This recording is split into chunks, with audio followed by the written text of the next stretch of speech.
You're listening to a fight against free kill laws from AMP Media Production Studio.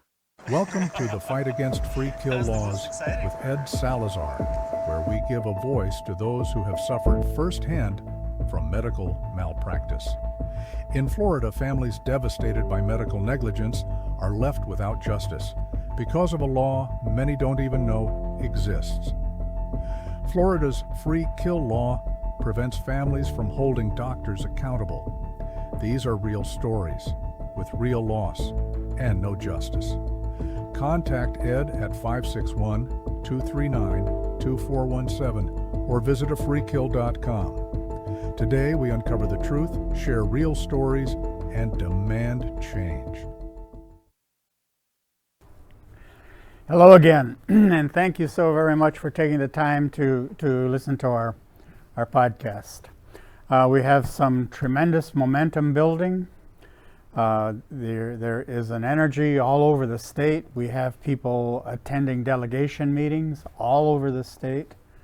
I attended the Martin County meeting last week, and it was quite interesting. I'd like to give a shout out to Representative Snyder and Oberdorf.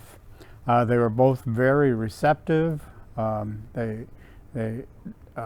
Representative Snyder took time to seek me out after the meeting was over, and we spoke some more. He expressed his sympathy toward our cause and stated that he was going to work toward it.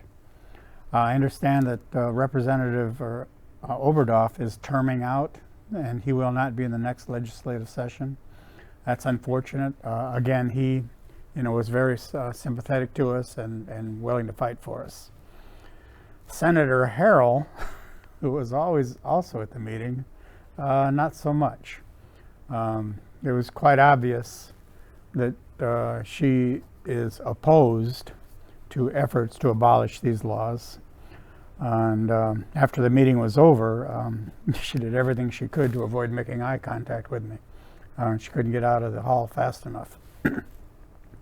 I spoke with Lauren Korienko, our director for Florida Medical Rights Association right now, and she said, and this is a quote, Senator Harrell was horrible to the families who called her office. She and her aide told one of the call-ins that the senator is sick of listening to your sob stories. Sick of listening to our sob stories. Again, this is all about trying to get justice for families who have lost a loved one to these ridiculous, abhorrent free kill laws. And, Governor DeSantis, this is not about jackpot justice. I'd like, again, I think we have a screenshot for Daryl's billboard that went up on I-95 in the Jacksonville area. There it is. Now, this is a powerful, powerful statement. My understanding is that more of these billboards are going up. We are extremely gratified by people around the state who have been making donations to this cause.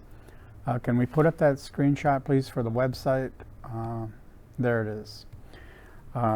You can go to look, just do a search for this, Fighting to End Florida's Free Kill Law. You'll see that little box there. You can click on it, and believe me, there is no financial assistance that you might be able to offer that is too small. Anything that we can get, we're extremely grateful for, and we're already in great debt to people that have contributed thus far. As I said, we have a lot of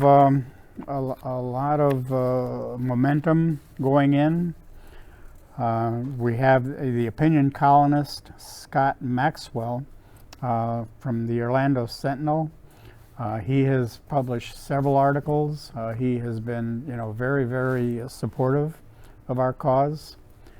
And in the next few shows, we're going to be able to have some live interviews with some of the newer champions that we have to our cause. But I want to take the rest of this program to honor one of the first champions that I met, and a woman with a heart-wrenching story about the loss of her 25-year-old daughter, an absolutely beautiful young lady who the medical errors, the series of errors that resulted in her death are unspeakable. This lady is Cindy Jenkins, and Cindy was one of our original pioneers, one of our original warriors. She was going to take some time off just because it was such a drain, such a strain on her, but apparently that didn't last too long, and Cindy's back. So I'd like to replay the interview that we had with her last season. Enjoy this, folks, and again, we appreciate your continued support. Thank you very much. And on a rainy day in South Florida, we welcome you to this, and this is our 9th show in this series, and we have some amazing news, very, very encouraging news. I'm going to read you a press release that I received from my lawyer. Tort reform. Florida lawmakers repeal free kill law on wrongful death. Amid a flurry of activity in Tallahassee in the last week of the legislative session, Florida legislators have voted to abolish a 35-year-old law that currently prohibits adult children over 25 and their parents from pursuing pain and suffering damages from wrongful death cases resulting from malpractice. It was one of several policy bills attorneys in the state were watching. The measure, House Bill 6017, targets a gap in Florida's so-called free kill statute, which has long prevented certain family members from seeking compensation for medical negligence. The bill passed its final Senate vote Thursday with a 33-4 majority, following a 104-6 approval in the House on March 26. It now heads to Governor Ron DeSantis for signing. I can't begin to tell you what this means to me, my family, Christopher's kids, and so many other families in the state of Florida. Unfortunately, I don't think there's going to be any avenue for anything retroactive to be done. But just knowing that we're so close to having this abolished permanently is huge. And the guest we have for tonight's show, Cindy Jenkins, she has been on the apex. She's been in the vanguard of this fight. She's one of the most tenacious advocates for the abolishment of this bill that I know of. And she was interviewed recently by a news studio, and we'd like to show you that clip if we can bring that up now.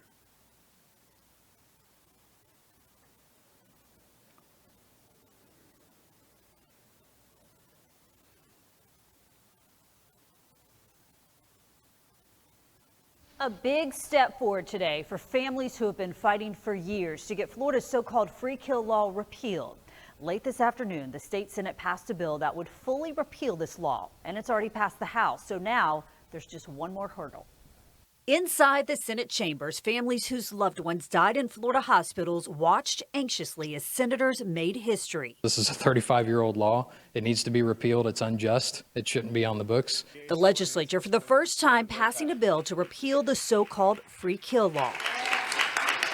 Much to our surprise, the bill came up. He said there were no amendments on the desk. He read the bill as a clean repeal, and it almost unanimously passed the Senate floor. And I would say our reaction is shock. Shock because all previous efforts to get the law repealed have failed.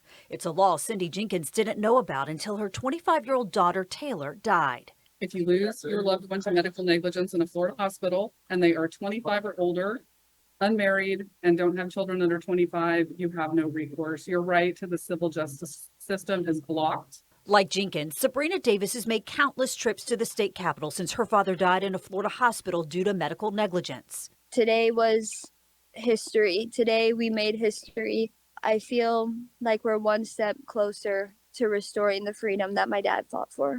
Thankful, but we don't want to have a premature celebration because we're not done. We want to see this successfully get signed off on, and I think then we'll really be able to celebrate. The bill now heads to Governor Ron DeSantis' desk. You know, I don't know what the governor will do.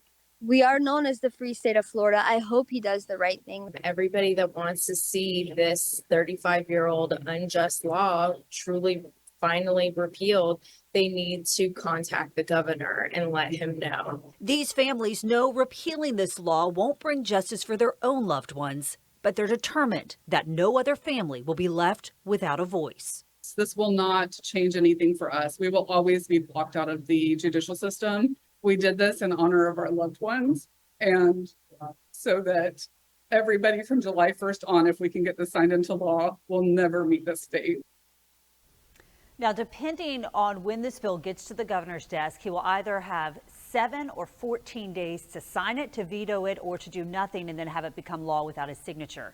If it does become law, it will take effect July 1st.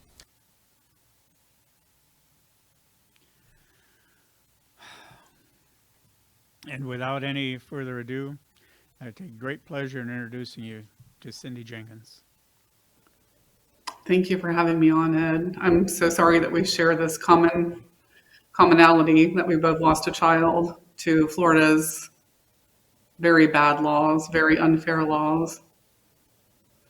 Well, we can, take some joy, as you said in that clip, that hopefully after July 1st, this will never happen again in the state of Florida. If you would, Cindy, just tell us a little bit about your daughter. Yeah, so I've been a 100% single mom since my girls were 9 and 5. Essentially, my girls have been my reason for living, for breathing, and everything that I've done since they took their first breaths. My whole world has revolved around them. And really, when Taylor was killed, we were kind of on cloud 9. Taylor had finished college. She graduated at 20 years old. She was so incredibly smart. She was identified as gifted in first grade. Just so smart, so spunky, a beautiful soul, loved everybody. People loved to be around her. And people referred to me and my 2 girls as a unit. We just had this incredibly special bond. We're really just like a little family that have always been super close. And I got a call in the very early morning hours on March 18th. It was the Florida Highway Patrol. The officer said, "I'm a dad." I'm sorry, I'm going to get emotional. He said, "I'm a dad, and I have stayed after my shift to track you down because I wanted to let you know that your daughter was rear-ended and she's at a hospital here in Orlando." And I did actually immediately ask him. The first question I asked was, which hospital? Because I have family members in healthcare and friends in healthcare. And when he said the name of the hospital, I just automatically knew in my gut it was not going to end well. So I packed my suitcase. She'd already been at the hospital for hours. Packed my suitcase because I'm in Jacksonville. She was in the accident in Orlando. And rushed down as quick as I could get there. Immediately knew something was off. Just the behavior of the staff. I'm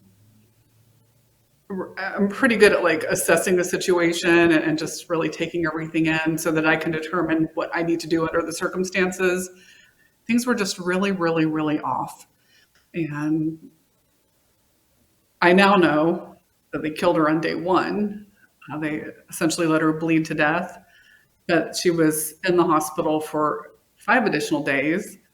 And I wouldn't know any of this had I not been able to secure a copy of her medical record. I wouldn't have known her true cause of death had I not paid for a private autopsy. The cause of death that the hospital told me and everyone that was there. And the medical examiner didn't exist. The medical examiner ended up changing the cause of death on her death certificate to the true cause of death.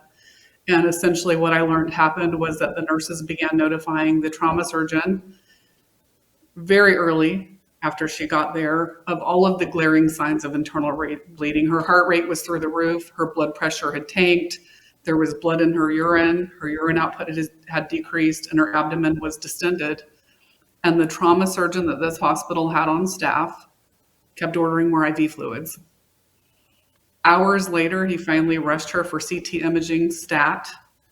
And when the radiologist notified him that she had blood in her abdominal cavity, she then laid there for 6 more hours before they rushed her to emergency surgery to stop the bleeding. In her record, it states the trauma surgeon documented that she had no signs of brainstem function upon exam after leaving the operating room to repair the torn artery. We were not told that until over 2 days later. We were left clinging to hope, thinking there was a chance, and now I know she'd lost so much blood by the time they rushed her to surgery. Her record shows her heart had collapsed, her organs were all failing, and she was getting no oxygen to her brain. Had she survived what they did, she would have been maybe the equivalent of a 6-month-old, if even that, due to all the brain damage similar to a drowning victim, where there's just no oxygen reaching the brain. So, I find out they've sent an incorrect cause of death to the medical examiner. I find out what really happened. I set out on a mission. This is not about money. I set out on a mission to hold them accountable. I still couldn't get parts of her record. I ended up later having an attorney order those for me, because they will not do anything for you if you don't have representation from an attorney. You are nothing to them. You can file HIPAA complaints. You can do all the things I did. If they don't get a letter from an attorney demanding things, they're not going to give it. So I find out I don't have a right to an attorney. I ended up paying for a lot of things out of pocket to uncover what happened. I find out they lie in her record and keep her a whole extra night. Unbeknownst to me, the doctor documents in her record that I was undecided about organ donation, and I asked them to keep her an additional evening.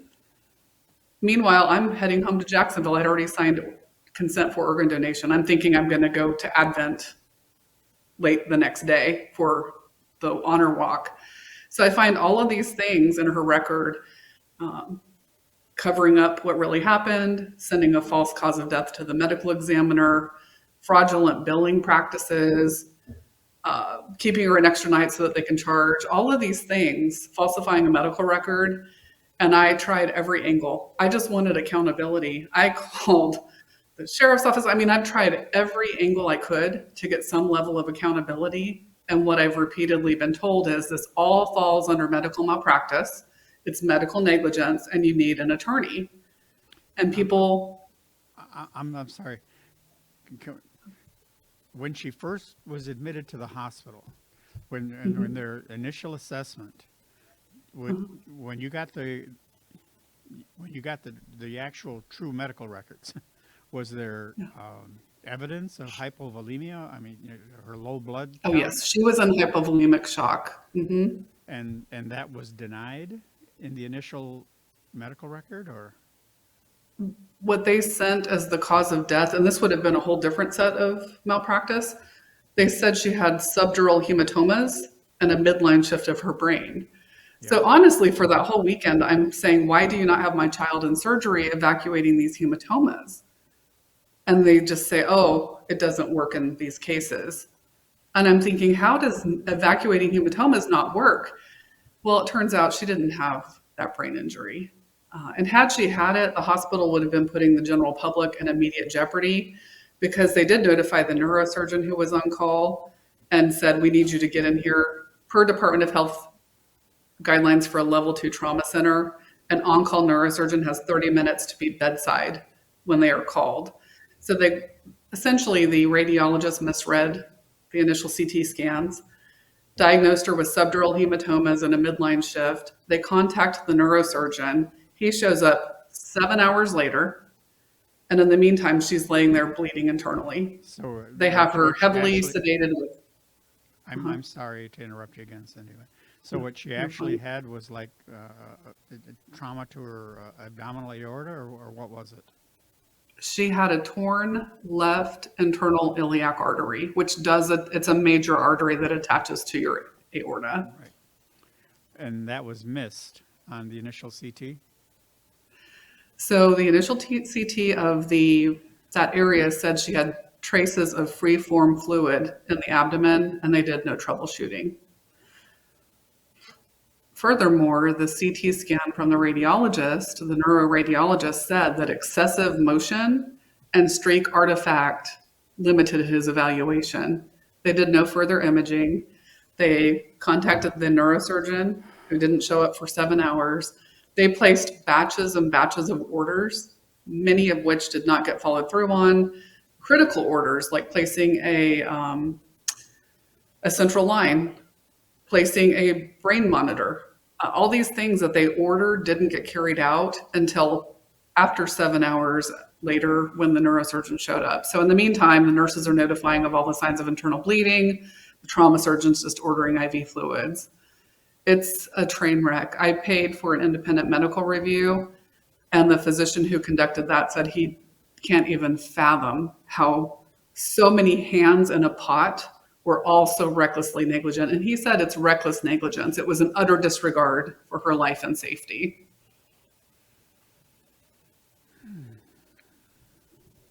It's incredible. It's just And incredible. you know what is so horrific is that these physicians are still practicing at the same hospital with zero consequences.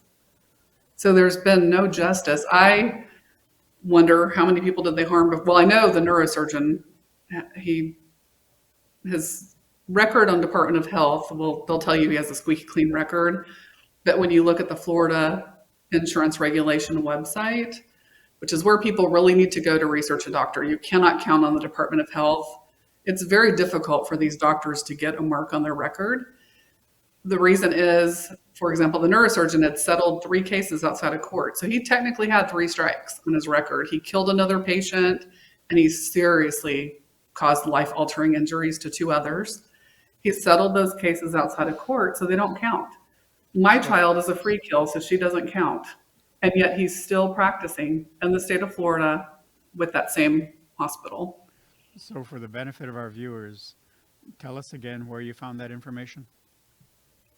You can go to the Florida Office of Insurance Regulation website, and you can do a search to see what claims have been paid out.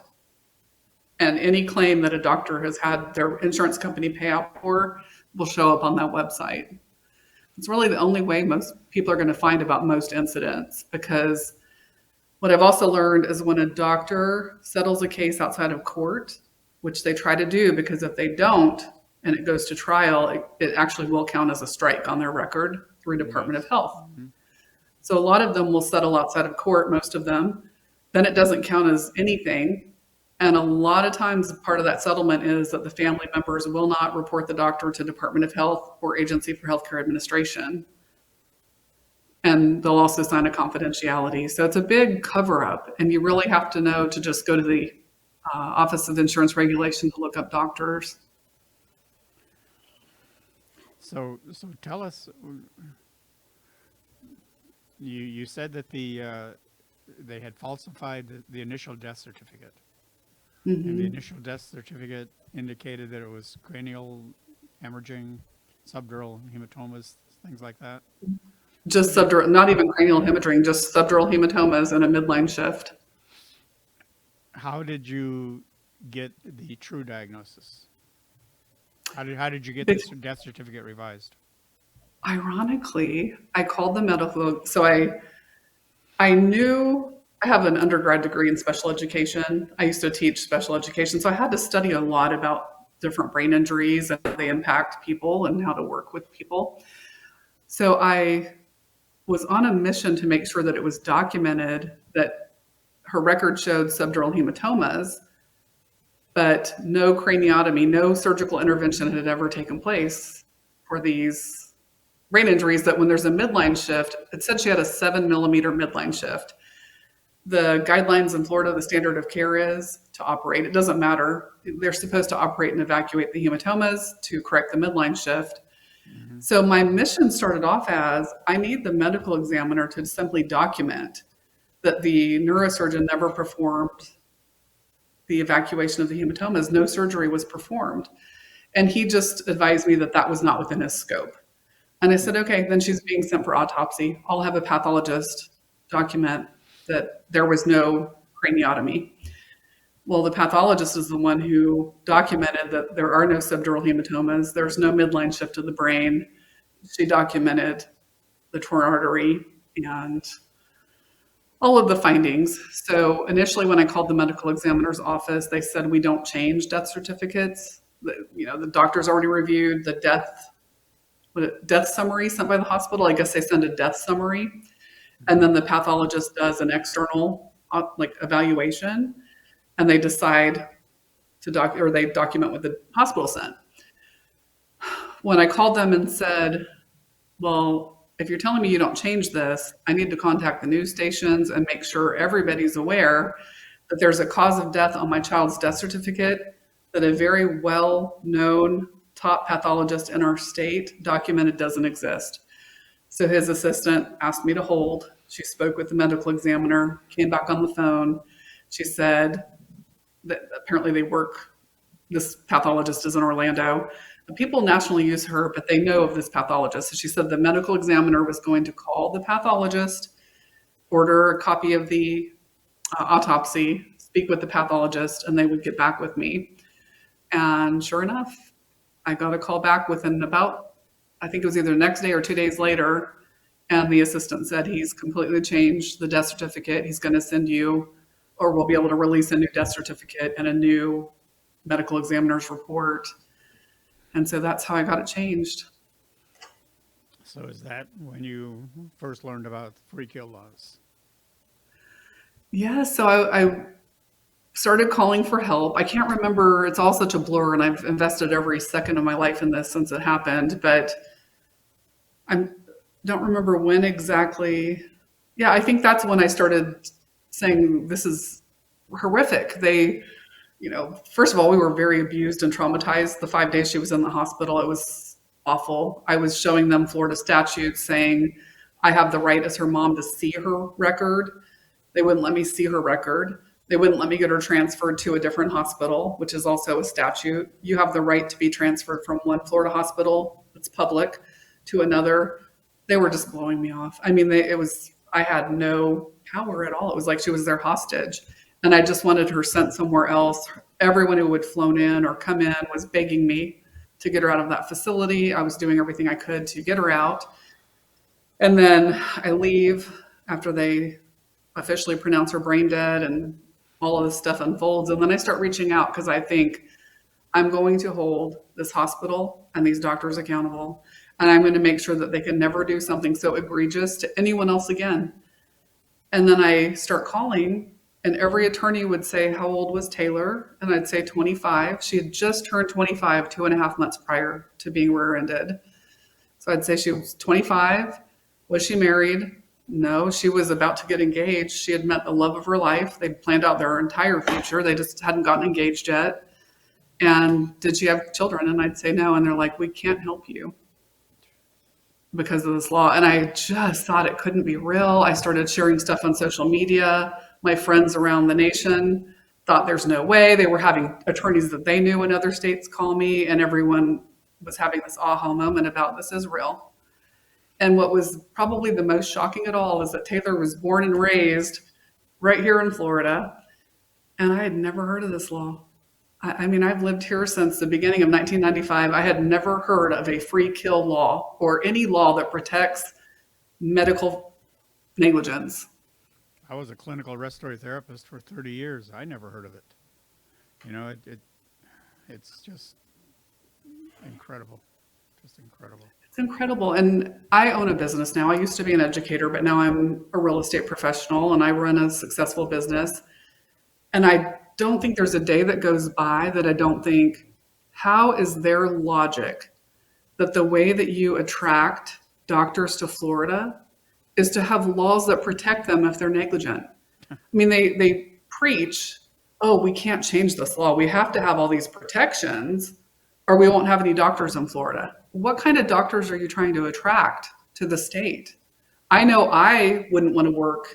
If they started giving real estate agents around Florida free passes for doing really bad things to people, I mean, it wouldn't even be killing them, but if they just started giving them a free pass, it's not a place that I would want to practice real estate because it lowers the credibility of the entire industry. And again, we wouldn't even be Right. killing people in my Right. industry. But I don't want to work around people that have to be protected from doing bad things. Did you have any physician tell you, any neurologist, that had she received if she had received transfusions initially when she got to the hospital, that they might have avoided the brain damage? Yeah, I mean, the record shows that she just laid there and bled out over hours. I think for whatever reason, so far into it, they did a EKG, and that's when they realized her heart was collapsed, and that's when they rushed her to CT scanning, and that's when the radiologist notified him that she had blood in her abdominal cavity, and he left her laying there for 6 more hours. I paid a Florida very well-credentialed expert witness who's also well-credentialed physician to look through her record. And even though I don't have access to the courts, to essentially do a pre-suit. And he said it's probably the most reckless negligence he's ever seen. He doesn't understand why the nurses weren't screaming at the head nurse to get a doctor in there that They may have you think they very were. well been. You know, Yeah. you know, we only have a few minutes left. Do you have any thoughts you'd like to summarize what you're feeling right now? I mean, I'm always going to feel defeated in terms of, I was actually thinking about this when I came home from Tallahassee. It feels like such a big win to get this bill as far as it's ever been. And I hope and pray that DeSantis signs off on it.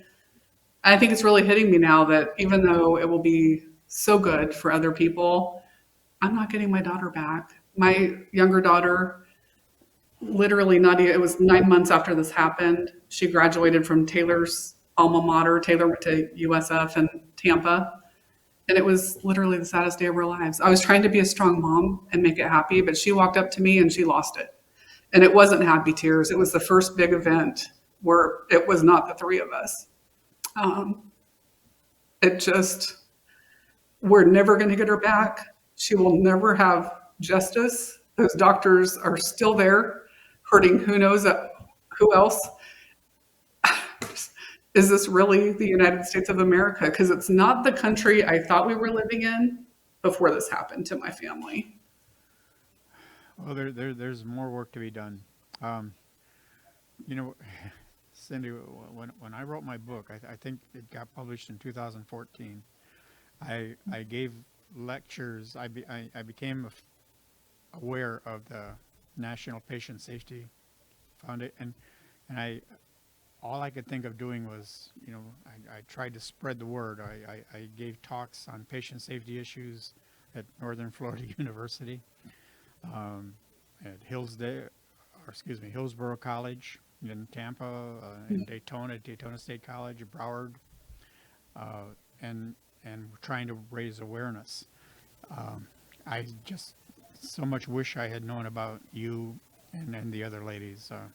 You know, Yana Manoon and her grandson Ethan, amazing people. Amazing. Ashley, And you Dr. know, Allison Ashley, Melody McDonald, Linda Lohman. I mean, there have been people fighting this fight for a long time, and you all deserve so much admiration for what you're doing. But like you say, those moments of despair, those nightmares, those heartaches, they don't go away. But no. there are a lot of people in the state of Florida that owe you and these other fighters so much.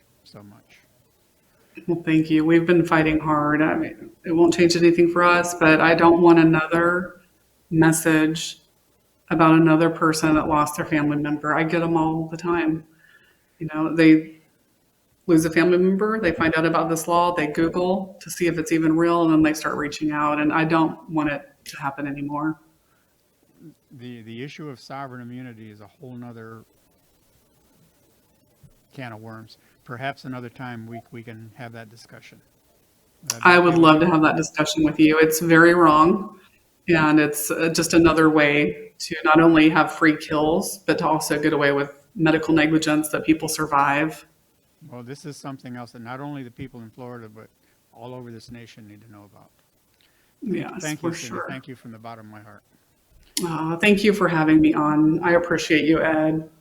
Okay, and to all our viewers, thank you for your support. We'll see you again. Thank you for watching The Fight Against Free Kill Laws with Ed Salazar, where we interview those who have dealt firsthand with medical malpractice. Families are devastated by medical malpractice and left with no justice. This isn't just a loophole. It's a failure to protect the ones we love. It's time to change the law. It's time for accountability. Contact your state legislatures, visit afreekill.com for more information on how to help, or contact Ed at 561-239-2417. Because every life should matter.